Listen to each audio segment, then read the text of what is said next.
Algérien a préféré recourir à une autre forme de discussion. Et il y a eu l'attaque du poste de Hsebeda, que vous connaissez. J'ai quand même essayé, comme je l'ai dit au cours de ma conférence de presse, de gagner 24 heures, 48 heures pour voir si vraiment les intentions du gouvernement algérien étaient des intentions offensives ou si le gouvernement s'était trouvé devant un fait accompli.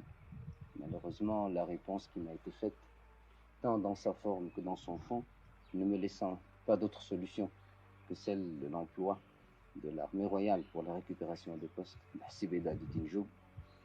Les ordres ont été donnés de faire ce qu'il y avait eu lieu de faire, et la suite, vous la connaissez. Dans cette conférence de presse, vous avez affirmé, Majesté, qu'aux yeux du président Ben Bella, il s'agissait désormais moins d'un problème de frontières que de l'antagonisme de deux idéologies. Pensez-vous qu'il y ait antagonisme entre deux idéologies?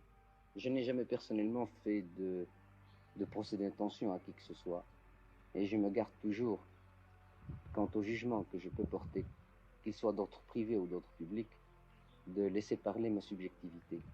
Or, il se trouve que dans l'état actuel du conflit, c'est le président Ben Bella lui-même, sa presse et sa radio, et nous savons quel contrôle il impose à ces deux moyens d'expression. C'est le président Ben Bella, donc la presse et la radio algérienne, qui ont elles-mêmes déclaré spontanément que le problème n'était pas un problème de frontières, que ce n'était pas un problème entre Ben Bella et Hassan II, mais que c'était un problème entre deux idéologies. Il est certain que si on met le débat sur ce terrain, il sera difficile de trouver une solution rapidement.